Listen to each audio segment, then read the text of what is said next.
جوں جوں موسم گرما کی چھٹیاں قریب آ رہی تھیں، ان تینوں دوستوں کے جوش و خروش میں اضافہ ہوتا جا رہا تھا، کیونکہ اس مرتبہ ان کا مری جانے کا منصوبہ تھا۔ یہ تینوں دوست احتشام، قدیر خان اور اسحاق ہر مرتبہ گرمیوں کی چھٹیوں میں سرد علاقوں میں گھومنے پھرنے جاتے تھے۔ تینوں بہت گہرے دوست اور ایک ہی محلے میں رہائش پذیر تھے۔ ان کے والدین کی بھی آپس میں خوب بنتی تھی اور تینوں ہی ماں باپ کی اکلوتی اولاد تھے، اس لیے انہیں ہر مرتبہ سرد علاقوں میں گھومنے پھرنے کی اجازت تھی۔ تینوں دوست سفر کی تیاریوں میں مگن تھے۔ آخر کار وہ دن بھی آ گیا جس کا ان تینوں کو بے صبری سے انتظار تھا۔ وہ ماں باپ کی دعائیں لیتے ہوئے اپنے سفر کی طرف روانہ ہو گئے۔ وہ تینوں ایک پرائیویٹ گاڑی میں سفر کر رہے تھے اور اپنی منزل مقصود پر پہنچنے کے لیے بے تاب تھے۔ 5 گھنٹے کے لمبے سفر کے بعد وہ مری جیسے پرفضا مقام پر پہنچ گئے۔ ان تینوں کی خوشی کی انتہا نہ رہی جب گاڑی نے انہیں دوپہر کے وقت ان کی منزل مقصود پر پہنچا دیا۔ وہ تینوں رات گئے تک گھومتے رہے، انہیں وقت گزرنے کا احساس ہی نہ ہوا اور ہر طرف رات کی سیاہی گہری ہوتی چلی گئی۔ وہ گھومتے گھومتے بہت دور تک چلے گئے۔ اس غلطی کا احساس اس وقت ہوا جب وہ کافی دور تک نکل گئے، جہاں دور دور تک کسی ہوٹل کے آثار نظر نہ آتے تھے۔ وہ تینوں بہت پریشان ہوئے کیونکہ رات گزارنے کے لیے انہیں کسی محفوظ مقام کی ضرورت تھی اور یہاں دور تک کسی بھی محفوظ مقام کے آثار نظر نہ آ رہے تھے۔ وہ تینوں اسی پریشانی میں تھے کہ انہیں دور برقی کمکموں کی جھلک نظر آئی۔ وہ تینوں بہت خوش ہوئے اور اپنے مایوس اور لڑکھڑاتے قدموں کی رفتار کو تیز کر دیا۔ وہ جلد از جلد اس مقام تک پہنچنا چاہتے تھے۔ چند قدم چلنے کے بعد انہیں ایک ہوٹل کا سائن بورڈ نظر آیا۔ ان کی خوشی کی انتہا نہ رہی۔ ان کے لڑکھڑاتے قدموں کی رفتار مزید تیز ہو گئی اور وہ چلتے چلتے اس ہوٹل کے صدر دروازے تک پہنچ چکے تھے۔ ہوٹل کے قریب پہنچنے پر ان کی آنکھیں حیرت سے پھیل گئیں، کیونکہ جو ہوٹل بظاہر دیکھنے میں پر رونق نظر آتا تھا وہ پر رونق نہ تھا، بلکہ ہر سو خاموشی چھائی ہوئی تھی۔ ایک عجیب سی وحشت برس رہی تھی۔ بالآخر وہ تینوں صدر دروازے سے اندر داخل ہو گئے۔ ہوٹل کے اندر بھی اچھی خاصی وحشت ٹپک رہی تھی۔ وہ تینوں اندر ہی اندر گھبرائے ہوئے تھے۔ ہوٹل ویران و سنسان تھا، اور مزید برآں یہ کہ ہوٹل میں ہر سو خاموشی چھائی ہوئی تھی۔ ہر ایک چیز سے وحشت ٹپک رہی تھی۔ انہیں ایسا محسوس ہونے لگا جیسے وہ تینوں بدروحوں کے دیس میں آ گئے ہوں، جہاں وحشت کاٹ کھانے کو دوڑتی ہو۔ بالآخر ان تینوں نے اپنے خوف کو بالائے طاق رکھ کر اپنے قدم استقبالیہ کاؤنٹر کی جانب بڑھا دیے۔ استقبالیہ پر کسی زی روح کا نام و نشان نہ تھا۔ احتشام نے چند منٹ ویٹ کرنے کے بعد استقبالیہ کاؤنٹر کو اپنے ہاتھ سے بچانا شروع کر دیا۔ چند منٹ بعد بغلی دروازے سے ایک شخص برآمد ہوا۔ چند منٹ کی گفتگو کے بعد سیکنڈ فلور پر انہیں ایک کمرہ دے دیا گیا۔ ایک ملازم کے ہمراہ وہ سیکنڈ فلور پر کمرہ نمبر 5 میں پہنچ گئے۔ کمرے میں اٹیچ باتھ، غرض یہ کہ کمرے میں ضروریات زندگی کا تمام سامان موجود تھا۔ وہ تینوں باری باری گرما گرم پانی سے نہانے کے بعد مکمل طور پر فریش ہو چکے تھے۔ گرما گرم کھانا تناول فرمانے کے بعد وہ تینوں آپس میں ہوئے گفتگو ہو گئے۔ یار، مجھے تو یہ ہوٹل کم اور بھوت بنگلہ زیادہ لگتا ہے، احتشام نے گفتگو میں پہل کرتے ہوئے کہا۔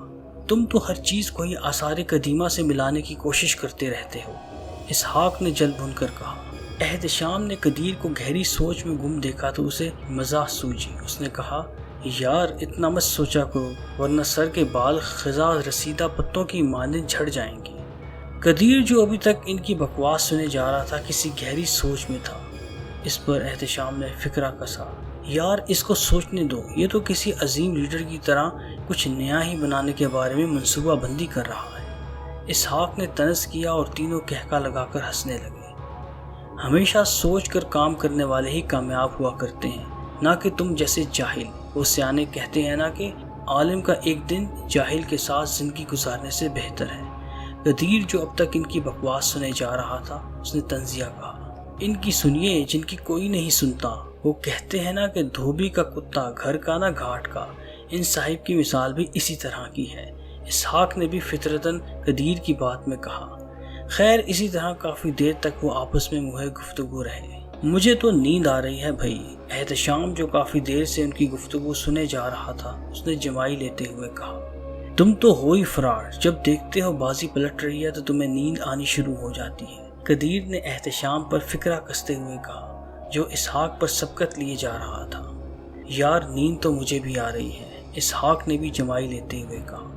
بالآخر وہ تینوں سونے کے لیے چل دیے اور اپنے اپنے بستروں میں لحاف اوڑھ کر سوتے بنے۔ چند منٹ بعد کمرے میں ان تینوں کے خراٹے گونج رہے تھے اور وہ تینوں دنیا و مافیا سے بے خبر نیند کی وادیوں میں گم ہو گئے۔ چند منٹ پہلے ڈائننگ ٹیبل کے گرد جہاں وہ تینوں خوش گپیوں میں مصروف تھے، اب وہاں ایک نہایت ہی خوبصورت لڑکی بیٹھی ان تینوں کی جانب رن اکھیوں سے انہیں دیکھ رہی تھی۔ اس کی آنکھوں میں ایک انجانی چمک تھی، لمحہ بلمحہ اس کی آنکھوں کی چمک بڑھتی جا رہی تھی۔ ان تینوں کو ابھی سوئے زیادہ دیر نہ گزری تھی کہ اچانک اسحاق کی آنکھ کھل گئی۔ اسحاق کو ایسا محسوس ہوا جیسے کوئی سایہ ان تینوں کے گرد مٹر گشت کر رہا ہو، لیکن غور سے دیکھنے پر بھی اسے کچھ نظر نہ آیا۔ اس نے اسے اپنا وہم سمجھا اور اپنے سر کو جھٹکتے ہوئے اٹھا اور اپنے قدم رفع حاجت کے لیے باتھ روم کی طرف بڑھا دیے۔ باتھ روم سے فراغت کے بعد وہ دوبارہ سونے کی غرض سے اپنے بستر کی جانب بڑھا۔ بستر کے قریب پہنچ کر وہ سونے ہی والا تھا کہ یکایک دروازے پر دستک ہوئی۔ ٹھک ٹھک ٹھک۔ رات کی اس پہر کون ہو سکتا ہے؟ اسحاق منہ ہی منہ میں بڑبڑاتا دروازے کی جانب بڑھا۔ دروازے کے قریب پہنچ کر اس نے دروازہ کھولا اور باہر جھانکنے لگا، مگر باہر دور دور تک اندھیرے کا راج تھا۔ ہوٹل خوب اندھیرے میں ڈوبا ہوا تھا، پورے ہوٹل کی لائٹس گل کر دی گئی تھی۔ اسحاق نے اپنے قریب و جوار کا جائزہ لیا، لیکن اسے ایسا کوئی شخص نظر نہ آیا جس نے دروازے پر دستک دی ہو۔ اسحاق دوبارہ دروازہ بند کرنے کے بارے میں سوچ ہی رہا تھا کہ اسے ایسے لگا جیسے کوئی دھیمی چال چلتا ان کے کمرے کے قریب سے گزرا ہو۔ اس نے اپنا ارادہ ترک کیا۔ اس کے ذہن میں مختلف اقسام کے وسوسے جنم لینے لگے۔ اس کے دل کی دھڑکن بے اختیار تیز ہو گئی۔ اچانک اسے دبی دبی چیخ کی آواز سنائی دی۔ آواز قریب کے کمرے سے آ رہی تھی۔ اس کے دل میں تجسس نے گھیرا تنگ کرنا شروع کر دیا۔ وہ بچپن ہی سے ایڈونچر پسند تھا اور ہر چیز کا بغور جائزہ لیتا تھا۔ اس نے اپنے پلٹتے قدم واپس کیے اور کمرے سے باہر نکل آیا۔ کمرے کو اچھی طرح بند کرنے کے بعد اس نے اپنے قدم اس کمرے کی جانب بڑھا دیے اور آہستہ آہستہ چلتا ہوا اس کمرے تک آ پہنچا اور دروازے کے ساتھ اپنے کان لگا دیے۔ آواز کسی عورت کی تھی جو دبی دبی آواز میں سسکیاں لیتی ہوئی رو رہی تھی۔ اسحاق نے اپنے خوف کو بالائے طاق رکھ کر جھٹ سے اس کمرے کا دروازہ کھول دیا۔ دروازہ چڑچڑاہٹ کی آواز پیدا کرتا ہوا کھلتا چلا گیا۔ اس نے جیسے ہی دروازہ کھولا، رونے اور سسکنے کی آوازیں آنا اچانک بند ہو گئیں۔ اسحاق کے دل میں ایک بار پھر خوف نے تسلسل جمانا شروع کر دیا۔ اس نے ڈرتے ڈرتے کمرے کے اندر جھانک کر دیکھا، لیکن کمرے میں اس کے علاوہ کوئی بھی نہ تھا۔ اس کے دل میں تجسس نے گھر کرنا شروع کر دیا۔ تجسس کی بنا پر اس نے اپنی جیب سے موبائل نکال کر روشن کر لیا۔ موبائل کی ٹارچ کی روشنی بمشکل ہی کمرے کے اندھیرے پن کو روشن کرنے میں ناکافی تھی، لیکن اس نے اس کم روشنی میں ہی کمرے کا جائزہ لینا شروع کر دیا۔ وہ کمرے کا جائزہ لے رہا تھا کہ اچانک اس کے ہاتھ سے اس کا سیل فون چھوٹ کر کمرے کے فرش سے ٹکرا کر بند ہو گیا اور ایک سایہ اس کی سمت پڑنا شروع ہو گیا۔ وہ چیخ کر گرا اور دنیا فانی سے کوچ کر گیا۔ ٹھک ٹھک ٹھک۔ کمرے کے دروازے پر دستک ہوئی اور احتشام کی آنکھ دروازے پر ہونے والی دستک سے کھل گئی۔ اسے ایسا محسوس ہونے لگا جیسے کوئی زور زور سے دروازے پر دستک دے رہا ہو۔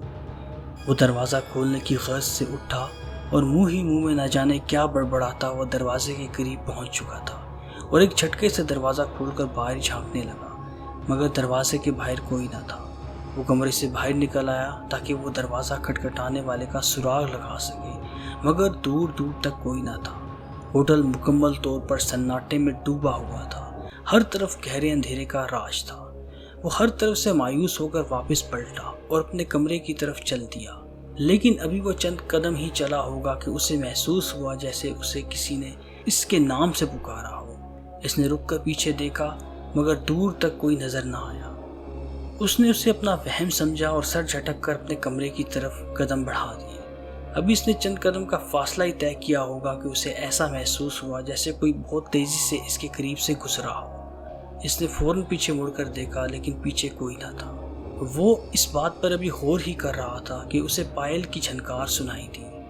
پائل کی جھنکار ایسی تھی جیسے کوئی عورت پاؤں میں پائل پہنے دھیمی دھیمی رقص کر رہی ہو، اور آواز قریب کے کمرے سے آ رہی تھی۔ وہ چند لمحے پائل کی جھنکار پر غور کرتا رہا اور پھر اپنے قدم اس کمرے کی طرف بڑھا دیے۔ کمرے کے دروازے کے قریب پہنچ کر اس نے دروازے کو اندر کی طرف دھکیلا تو دروازہ چڑچڑاہٹ کی آواز پیدا کرتا ہوا اندر کی جانب کھلتا چلا گیا۔ اندر مکمل طور پر اندھیرا چھایا ہوا تھا اور ہر سو سناٹے کا راج تھا۔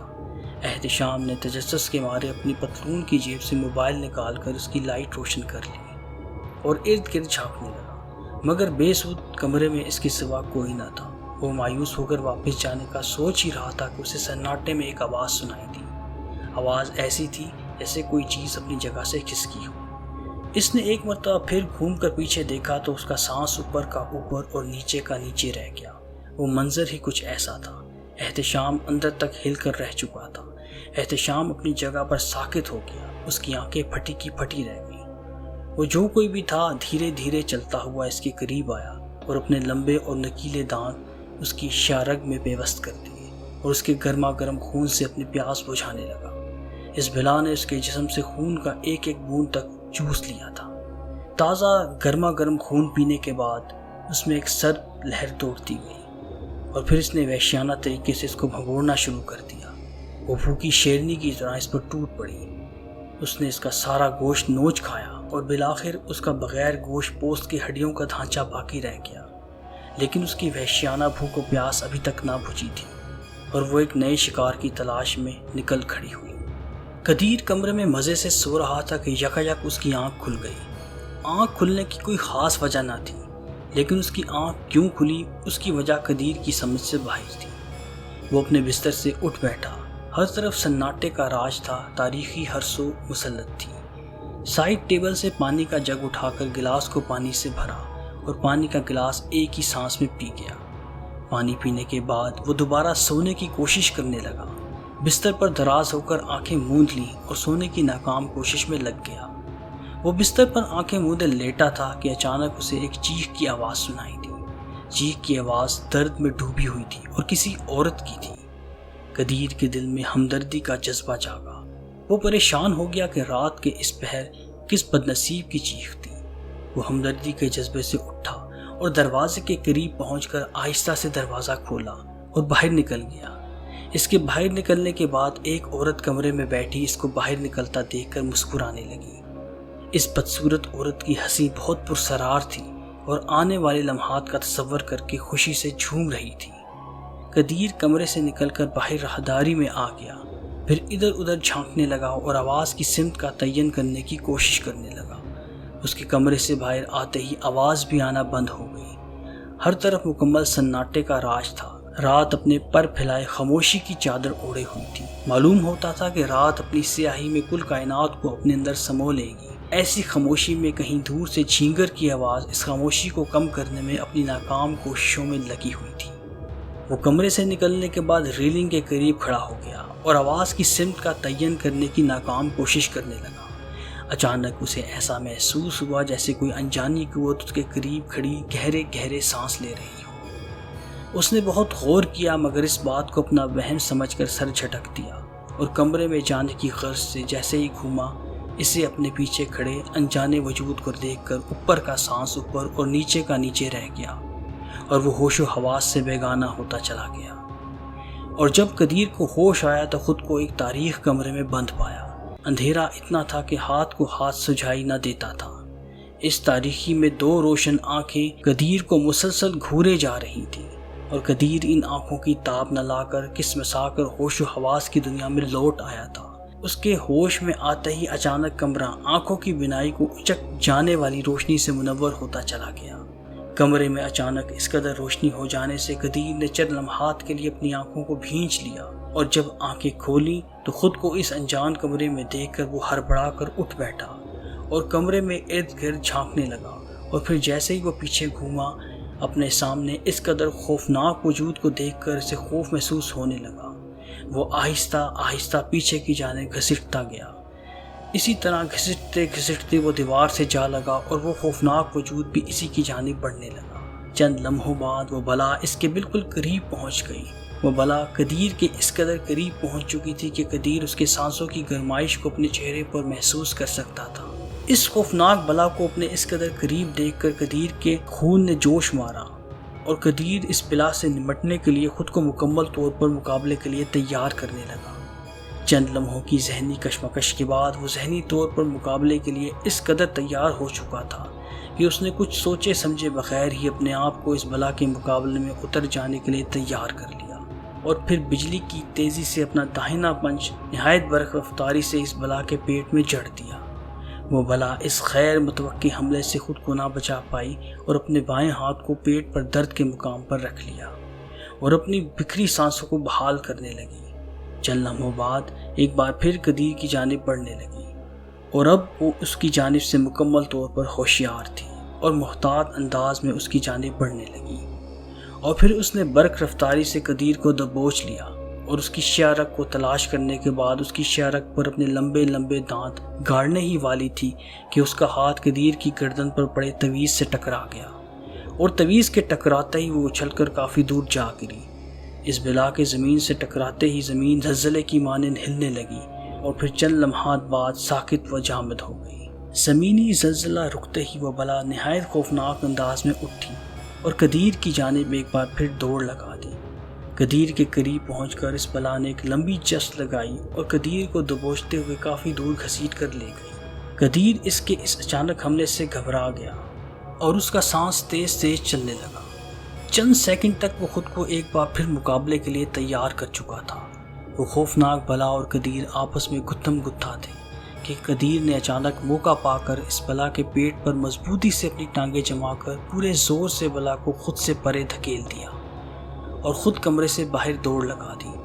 کمرے سے باہر نکل کر وہ ایک جانب دوڑنے لگا کہ اچانک کسی چیز سے ٹھوکر لگنے سے دھڑام کی آواز پیدا ہوئی اور وہ نیچے گرتا چلا گیا، اور جیسے ہی دوبارہ اٹھ کر بھاگنے لگا تو خود کے سامنے اس بلا کو دیکھ کر ٹھٹک گیا۔ بلا نے قدیر کو دیکھتے ہی کہکے لگانا شروع کر دیے۔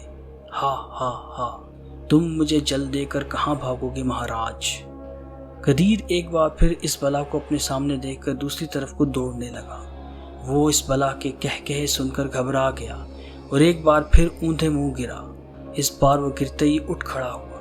اس کے کھڑا ہوتے ہی دفعتاً اس کے کانوں میں بھاری اور روبدار آواز گونجی۔ اے بالک، اس طرح مصیبتوں سے گھبرا کر بھاگنے سے مشکلات ٹل نہیں جاتی۔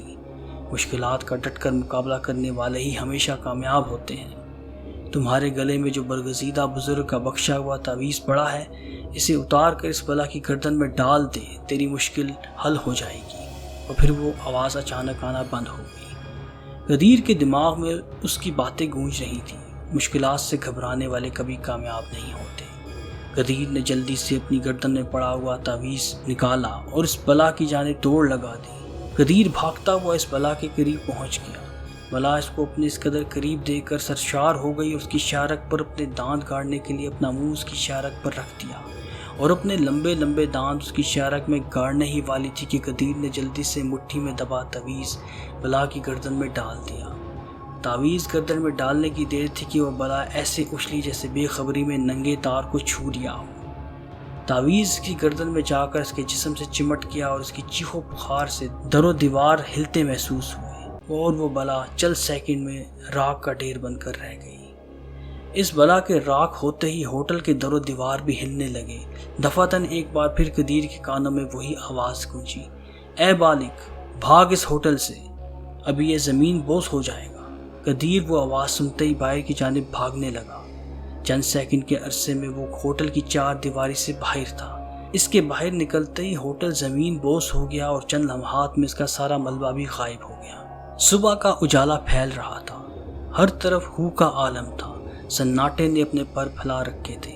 اچانک قدیر کو اپنے ساتھیوں کا خیال آیا تو وہ تڑپ اٹھا اور یہ بات سوچ رہا تھا کہ اچانک ایک بار پھر وہ آواز گونجی، بالک، تیرے دوست اس کی بھینٹ چڑھ چکے ہیں، ان کے غم میں افسردہ نہ ہو اور جلد از جلد گھر جا، تیری ماں تیری راہ تک رہی ہے، جا گھر جا اور اپنے دوستوں کو بھول جا، وہ اب کبھی واپس نہ آئیں گے۔ اور پھر وہ آواز آنا بند ہو گئی۔ آواز کے بند ہوتے ہی قدیر دھاڑے مار مار کر رونے لگا۔ چند لمحوں بعد جب اس کا غم ہلکا ہوا تو اس نے اپنے قدموں کو ایک جانب ڈال دیا۔ یہ بات رہ رہ کر اس کے ذہن میں آ رہی تھی۔ جب انہوں نے اس ہوٹل میں قیام کیا تھا تو وہ 3 تھے اور اب صرف 1 بچا تھا۔ اسے اپنے دوستوں کی موت کا بہت زیادہ غم تھا۔ دوستو، اگر آپ کو ہماری ویڈیوز اچھی لگتی ہوں تو ہمارے چینل کو سبسکرائب کیجیے اور ہماری ویڈیوز کو اپنے دوستوں میں شیئر کیجیے۔